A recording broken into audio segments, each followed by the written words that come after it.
America के जिस शहर में मैं रहता हूँ वहाँ की शहरी हुकूमत की तरफ से मुझे ये लेटर आया है और ये लेटर यहाँ के हर शहरी को साल के इस वक्त दिया जाता है। बेसिकली इसमें ये लिखा है कि मुझे इस साल अपनी शहरी हुकूमत को कितना प्रॉपर्टी टैक्स देना है। मैं आपको इस लेटर का फ्रंट पोर्शन तो नहीं दिखा सकता क्योंकि उस पर मेरी सारी पर्सनल डिटेल लिखी है, लेकिन इसका बैक पोर्शन इंटरेस्टिंग है। इस लेटर के पीछे एक तस्वीर दी गई है जिसके मुताबिक मुझे ये बताया गया है कि मैं जितने भी पैसे उनको प्रॉपर्टी टैक्स में देता हूँ उसका हर $1 का कितना हिस्सा कहाँ पर खर्च किया जाता है। मसलन तस्वीर के मुताबिक मैं जितने भी पैसे उनको देता हूँ उसका तकरीबन 50% हिस्सा यहाँ के लोकल स्कूल्स पर खर्च किया जाता है, यहाँ लोकल एजुकेशन पर खर्च किया जाता है। उसके बाद इस रकम का तकरीबन 20% हिस्सा जो है वो यहाँ की काउंटी की गवर्नमेंट जो है या कम्युनिटी कॉलेजेस हैं उनके पास जाता है, और बाकी के जो 28% पैसे हैं वो यहाँ की शहरी हुकूमत मुख्तलिफ कामों पर खर्च करती है, मसलन यहाँ के पार्क्स, यहाँ की सड़कें, पुलिस डिपार्टमेंट वगैरह वगैरह। इस लोकल प्रॉपर्टी टैक्स के अलावा भी अमेरिका में रहने वाले अपनी स्टेट और फेडरल गवर्नमेंट को इनकम टैक्स भी देते हैं। इस इनकम टैक्स के अलावा यहाँ सेल्स टैक्स भी देना पड़ता है और मुख्तलिफ किस्म की फ़ीसें भी देनी पड़ती हैं, मसलन गाड़ी रजिस्टर कराने जाएँ तो वहाँ पर फ़ीस, बर्थ सर्टिफिकेट बनवाए जाएँ तो वहाँ पर फ़ीस, मैरिज लाइसेंस बनवाने जाएँ तो उसकी भी फ़ीस।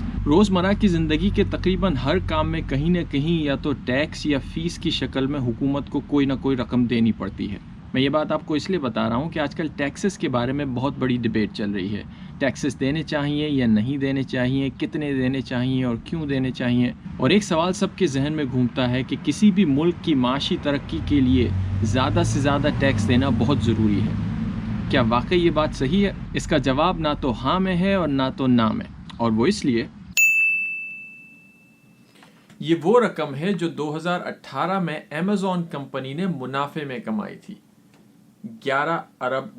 11 के बाद 9 जीरो, और जो रकम अमेज़न ने फेडरल इनकम टैक्सेस में दी थी वो है ये जीरो। इस जीरो के ना आगे कोई नंबर है ना पीछे, और इसकी वजह यह है कि अमेज़न या उसके जैसी जितनी भी बड़ी कंपनियां हैं अमेरिका के टैक्स कोड सिस्टम से मुख्तलिफ फ़ायदे उठाती हैं। इन कंपनियों को हुकूमत की तरफ से बहुत सारे टैक्स क्रेडिट्स मिलते हैं और मुख्तलिफ लूप होल्स और हुकूमती मराहत का हिस्सा लेकर ये कंपनियां कम से कम टैक्सेस देती हैं, और कुछ केसेस में जैसा कि आपने देखा कि बिल्कुल भी इनकम टैक्स नहीं देती अपनी फेडरल गवर्नमेंट को। अब ये सोचना बिल्कुल जायज़ होगा कि अमेरिका के मिडिल क्लास या लोअर मिडिल क्लास लोग जब हुकूमत को अपना इनकम टैक्स देते हैं तो अमेज़न या उसकी जैसी बड़ी कंपनियां इनकम टैक्स क्यों नहीं देती। और ये डिबेट सिर्फ अमेरिका में ही नहीं है, बहुत सारे मुल्कों में बड़ी बड़ी कंपनीज को ये इंसेंटिव दिए जाते हैं कि उन पे कम से कम टैक्स लगाया जाए। कुछ मुल्कों में तो अपने शहरियों से भी इनकम टैक्स वसूल नहीं किया जाता। इस पॉलिसी के फेवर में जो लोग आर्ग्यूमेंट देते हैं उनका कहना यह है कि आपको अमेज़न के $11 बिलियन प्रॉफिट पे नजर नहीं रखनी, बल्कि आपको उस बात पे गौर करना है कि उस 11 बिलियन प्रॉफिट को कमाने के लिए अमेज़न या उसके जैसी कंपनियां कितने अरब डॉलर्स इन्वेस्ट करती हैं। और उनका आर्ग्यूमेंट ये है कि ये पैसा वो सिर्फ इसलिए इन्वेस्ट करते हैं क्योंकि हुकूमत उन्हें ऐसा इन्वायरमेंट पेश करती है जिसमें उन पे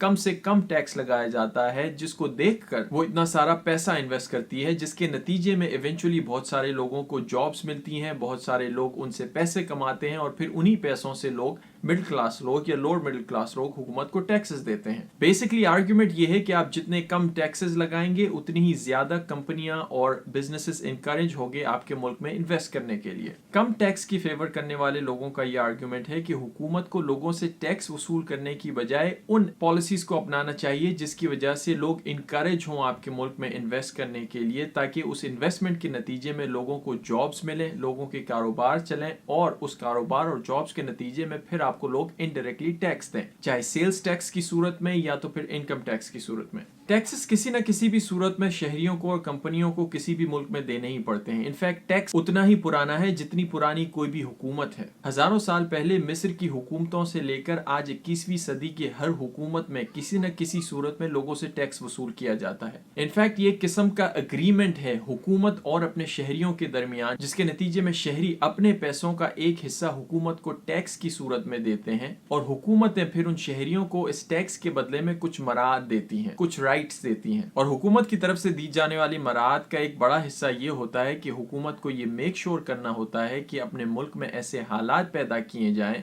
جن کے تحت لوگ زیادہ سے زیادہ اپنے ملک میں انویسٹ کریں، زیادہ سے زیادہ بزنسز قائم ہوں، تاکہ اس کی وجہ سے لوگوں کو جابز ملیں، اور ان جاب کے نتیجے میں جو انکم ان کے پاس آئے اس کے ذریعے یا تو وہ سیلز ٹیکس دیں یا تو پھر وہ اپنی انکم ٹیکس دیں۔ یہ ایک اکنامک سائیکل ہے جس میں کوئی میجک نمبر نہیں ہے کہ حکومت اتنا ٹیکس لگا دے اور لوگ اگر وہ ٹیکس دینا شروع کر دیں تو اکانومی ایک دم سے بڑھ جائے گی۔ یہ بہت ساری چیزوں کا ایک کمبینیشن ہے۔ کون سا ٹیکس کتنے پرسنٹ دینا ہے یہ ڈیبیٹ شاید ہمیشہ چلتی رہے گی، لیکن ایک بات جس پہ تقریباً تمام لوگ اگری کرتے ہیں وہ یہ کہ یہ حکومت کی ذمہ داری ہے کہ ایسے حالات کریٹ کیے جائیں جس میں لوگ بلا خوف اپنے پیسے کو انویسٹ کریں اور اپنے علاقے، اپنے شہروں کی، اپنے ملکوں کی اکانومیز کو آگے بڑھائیں۔